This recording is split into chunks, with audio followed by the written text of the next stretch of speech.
This is now on HNN. This is all pretty overwhelming, yeah. The Turkey Day travel rush is on. A 1-2 punch of winter weather has Thanksgiving travelers scrambling. I'm Tom Hansen with more on the storms affecting millions of people across the country. Will the president show up to next week's public impeachment hearings? I'm Skylar Henry on Capitol Hill as we're learning new information about the tensions between the Trump administration and Ukraine. Just want to move back home and just be here. Plus, some are calling it a road to recovery, a huge milestone for those dealing with the aftermath of last year's eruption in Lower Puna. These stories and why Twitter says it's going to start deleting accounts. Coming up on This Is Now.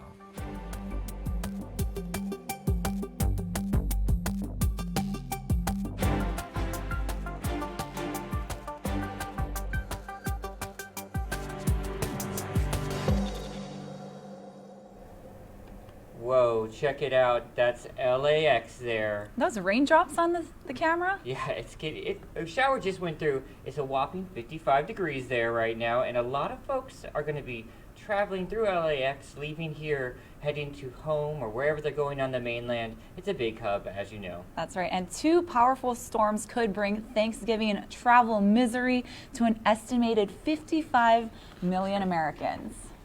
That's not fun. Hey everyone, I'm Jonathan, your producer-director. Ashley here.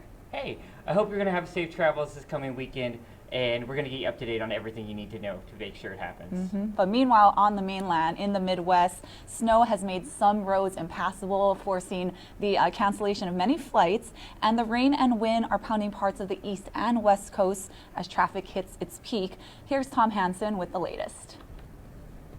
The first light of day in Minneapolis illuminated treacherous conditions for drivers in much of the Midwest today. Winter storm warnings are up from Montana to Michigan. In Kansas, hotels were booked up as travelers waited for the weather to clear. A lot of us here stranded and can't get to our locations where we can be with our families for Thanksgiving. A separate storm is bearing down on the west coast from California to Washington state. At least an inch of rain is expected, and in some areas up to 4 feet of snow. On the East Coast, forecasters predict rain and wind will disrupt road travel when it's at its peak Wednesday. Travel experts expect driving times to triple in Atlanta, New York, Los Angeles, Houston, and Boston. For people traveling on the rails, it wasn't weather delays, but long lines here at New York's Penn Station. About 850,000 passengers traveled on Amtrak during its busy season last year, and even more are expected this year. We're from a very small town in Florida, and so this is all pretty overwhelming, yeah. For air travelers, lines are building in Atlanta and Los Angeles. Denver International had hundreds of flight cancellations yesterday, but early morning travelers got lucky. No delays. Yep, we're good. Security is up here for 8 minutes to get through security, so it's looking good. It was a similar story at Chicago's O'Hare. It's not busy at all. I've been here when it's been busier. But don't expect the calm to last. The TSA says with 2.7 million passengers taking to the air today alone, it will be the busiest flying day ever recorded. Tom Hansen, CBS News, New York. Now we're looking outside here in town where the time is now 11:33. There's actually a little haze out there in the sky. Yeah, some low-hanging clouds. There's some blue skies and sunshine, though. But a slow-moving cold front is bringing heavy rain to Kauai and the western end of the state. And we may see our trade winds return soon. Here's Guy with your holiday forecast. A flash flood watch is on until tomorrow morning for Kauai and Niihau. We haven't seen the thunderstorms just yet, but there have been some spotty downpours, and that's led to some dangerous driving. Now, there's the front right there. It's pretty juicy, but most of the rain will favor Kauai and Niihau, not so much here on Oahu. You can see very cloudy skies, a gloomy morning, but nothing in the way of thunderstorms there. We've got some clouds from that front, but nothing in the way of rainfall, although there are some showers heading this way. We'll likely see a few scattered showers from that front, but nothing heavy here on Oahu. Fewer showers expected for Maui County, even fewer for the Big Island, although with that southeasterly wind drift, there's a little bit of moisture heading to that east side. So for tomorrow, though, we're going to see that front limited to Kauai and for Niihau. The rest of us will see a few windward and Mauka showers. A fairly dry day is expected, but tomorrow also we'll get those slow winds, maybe even some trade winds for the east end of the state, maybe some Kona winds for the rest of us, so it might be a little bit sticky, and some cooler temperatures in the overnight hours. And then on Friday, well, trade winds will be coming back. All right, thank you, Guy. Hey, now we're going to take a live look outside at Sin City. This is the Las Vegas Strip. We're a few degrees off from LA. It's 53 degrees right now. We're seeing a bunch of people posing for their selfies there in front of the fabulous Las Vegas sign. Everyone knows that sign. But, you know, a lot of folks are going to be heading there, right? Yeah, it's a very popular destination for Hawaii residents. And here's Lacey Denise with the top Thanksgiving travel destinations for Honolulu residents. A new study out says Las Vegas is where most Honolulu residents will be flying to for Thanksgiving.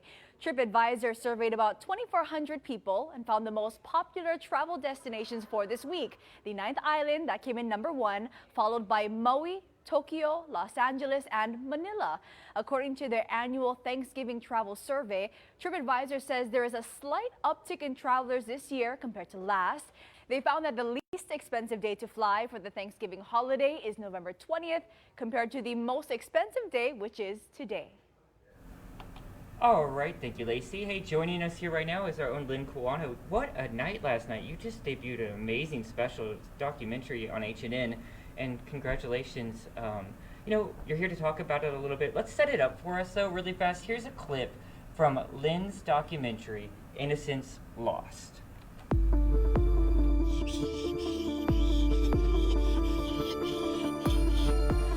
Why you're taking the polygraph test? Because I want to prove to everybody that's against me. 2 victims. One lost her innocence as a child. The first time that he had sex with you, sexual intercourse, do you remember where you were and what happened? The other had to prove his innocence from behind bars. Unless you're 100% sure that you can answer those questions completely true, he doesn't want you to take the test. Okay? Yes, sir. A polygraph from prison launched an effort for him on the outside. A new set of eyes that found the jury didn't hear the whole story. We tried in vain to present that to the jury, and the judge shut us down at every corner. And found others who should have been questioned. I did have sex with her, and I'm not proud of it. It just wasn't fair. 16 years later, the wrong has been righted, but at a heavy price. I was so angry, you know, when I first got convicted. And what about the others? Will they face consequences? They told me, don't worry, she can't, they're not going to prosecute you because the statute of limitation is over. I think somebody was protecting him. A Hawaii News Now special report, Innocence Lost. Whoa. I mean, that was just a trailer right there, and it captivates you. No, thanks. Yeah, and if you haven't seen the entire thing, it's on our website. It's about 25 minutes long, right, Lynn? Yep, 25 minutes. Yeah, and it's such a disturbing story, and it leaves you with questions about how does this happen, right? It does. And how this happens is just mistakes along the way is what it appears to be. Just so many different mistakes along the way that ends up this man paying for it. 8 years in prison and then 8 years on parole. And he's still a registered sex offender. Now, there are some new developments today. Since the story aired last night, the prosecutor's office did speak with Ron Estoral's attorneys. And it appears that that trial that's scheduled to start Monday next week might be on hold. It looks like they're going to move to dismiss the case. The question now is with or without prejudice, meaning can they bring it back or not? And I think that's a huge turning point right there, because this has been 16 years of this man's life, a Navy sailor who was going to make it a career and now lost all that. He'll never be able to get that back. I think a lot of people, when you just wonder how it got that far, right? Yeah, and really, I don't know. When you go back and you watch the special, you see the interviews that weren't taken seriously, the people who weren't looked at, who should have been at least looked at or talked to or questioned by police. None of that happened. I don't know what went wrong in 2002, how it got so bad. But the defense attorney, the public defender for Ron Estoral, he gets really emotional, says every time he tried to present evidence that perhaps may have raised reasonable doubt, he was shut down by the judge, now retired Judge Karen On. So he says whether it started from the police department, the prosecutor's office, the jury, the judge. There were so many things along the way that just didn't fall in line for them. The interview you had with Durrell's attorney when he talked about conviction day, that was just heartbreaking to see him so emotional about his client. He cried the day he was convicted. He cried the day he was sentenced. He cried the day he went to the Innocence Project and said, you need to take a look at this client.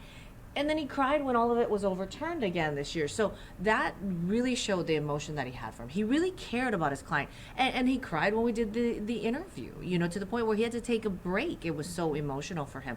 And not only him, Ken Lawson of the Hawaii Innocence Project, he breaks down and cries when he talks about this case. Brooke Hart, one of the, you know, top defense attorneys in Hawaii, he sheds a tear when he talks about this case. And so it just shows how these people really liked this man and how he got screwed over. And you know what? I had the privilege yesterday to record a podcast version of this special report that we have available on iTunes and attached to your web story on all our HNN platforms.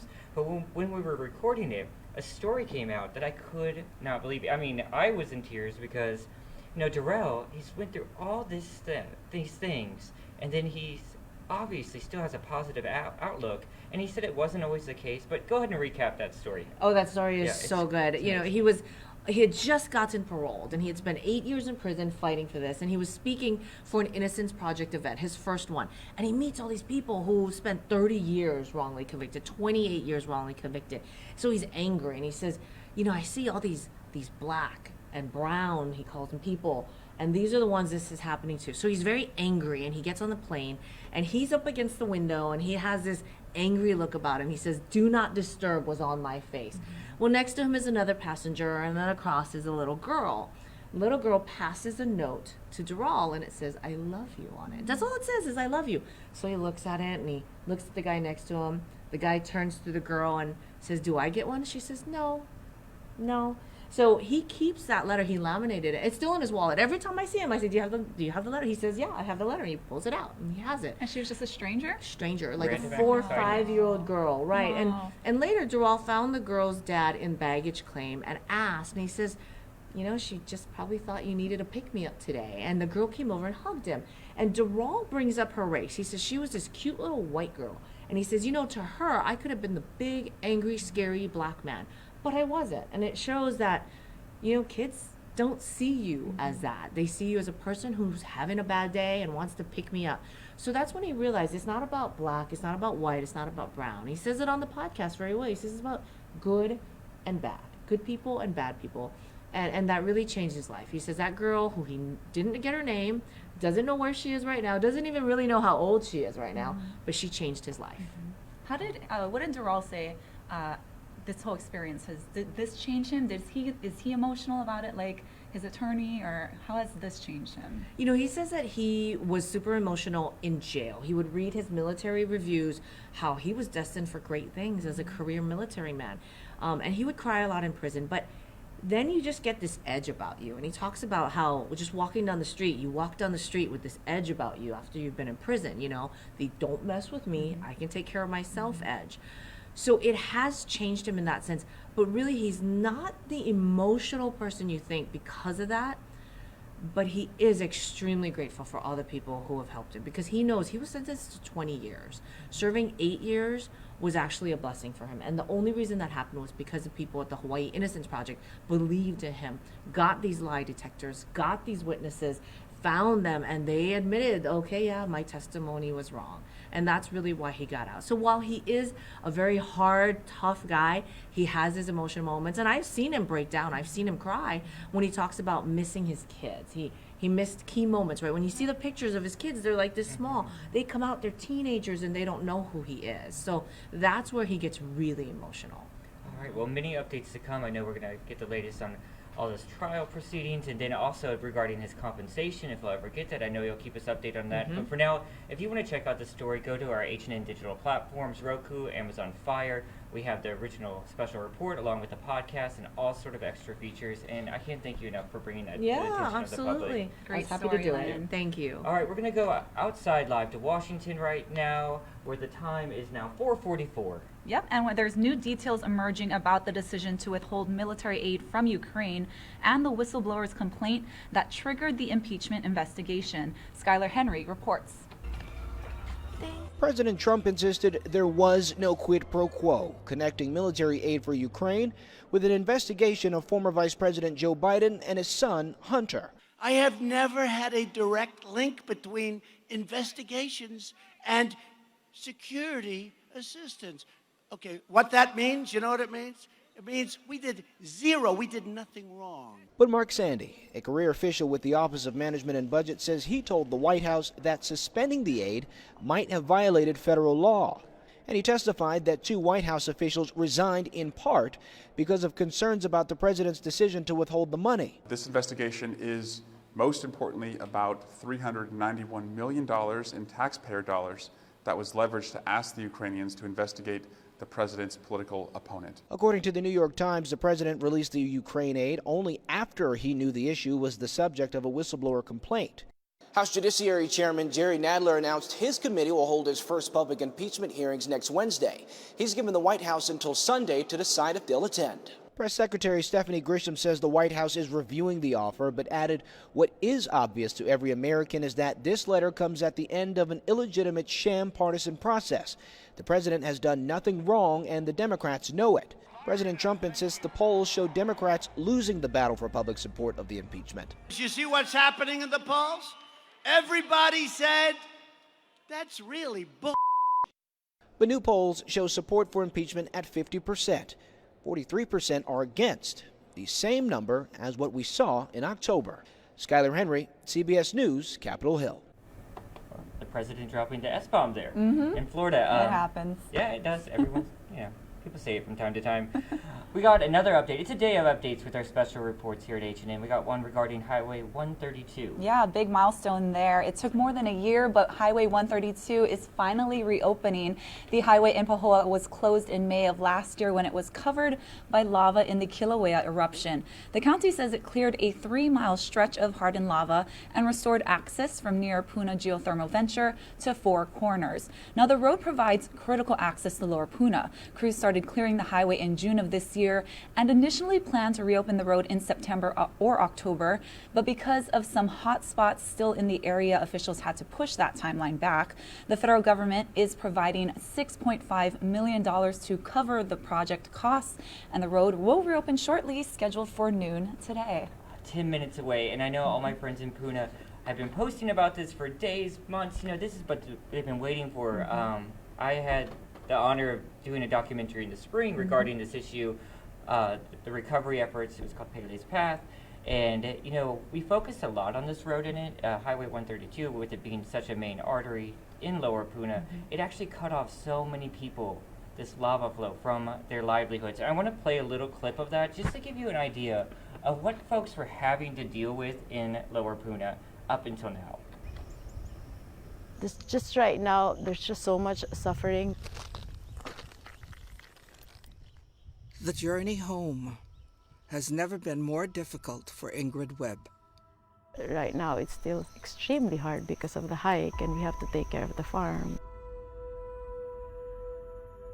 She treks over the narrowest portion of this massive lava field, a scarring reminder of Kilauea's most recent eruption. It's a black rock river that rips through some of the most fertile farmland in all the Hawaiian island chain.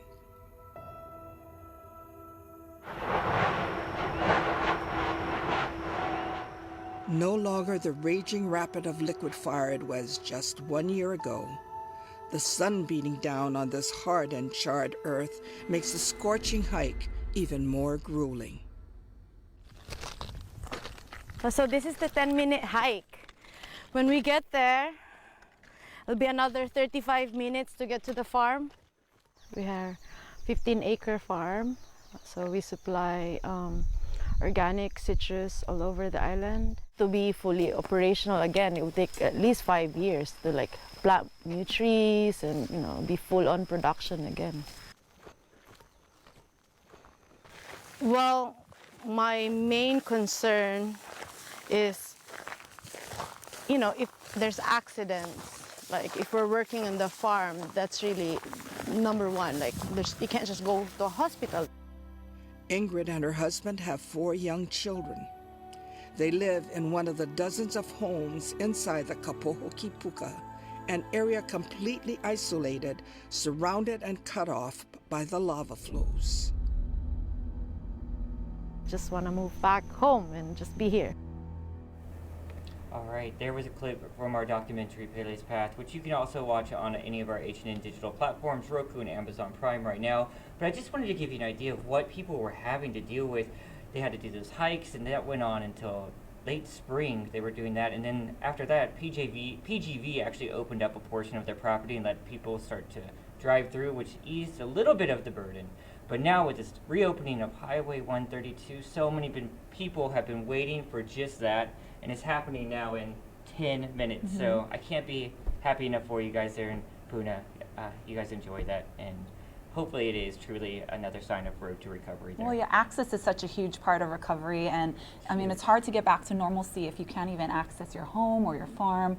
So yeah, definitely a big milestone for them there. All right, thinking of normalcy and getting things on a schedule, you might start wanting to check in on your Twitter account, right? That's right, big news from Twitter today. Basically, the company says tweet or be deleted. The social platform announced plans to eliminate accounts that aren't being used. That means if you haven't logged onto Twitter in at least 6 months, your account will be purged. The company said, I know, that might be me too. I never use Twitter anymore. I know. Well, that's what we're going to have to do. The company says it hasn't exactly released plans on when it plans to purge these inactive accounts, but officials say it will take some time and will not happen all at once. All right, all you Twitter users out there, heed caution. Log on. Go log on real fast. Yes. All right, and now, you know what, we learned something this week. We can't stream copyrighted material on This Is Now. Apparently that's not allowed. We get kicked off Facebook for that.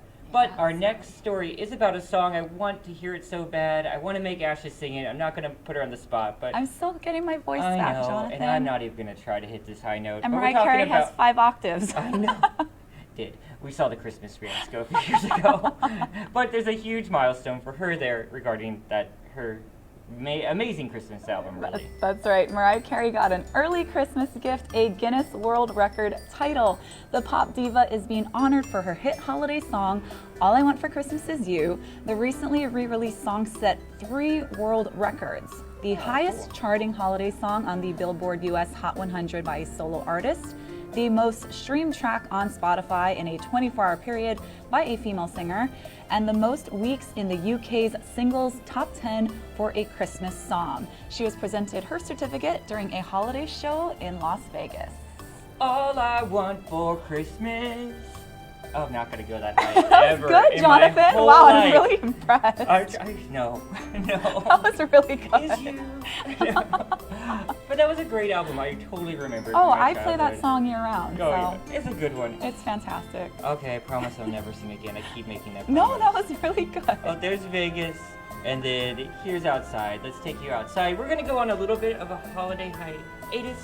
The next 2 days, we're not going to be here on Thanksgiving or Black Friday, but we'll be back here on Monday, right here on Facebook Live, all your digital platforms, iTunes, and some other things too, right? We're everywhere. We're everywhere on the interwebs. Yep. This is Now. Thanks, guys. Happy Thanksgiving. Have a good one. Gobble, gobble.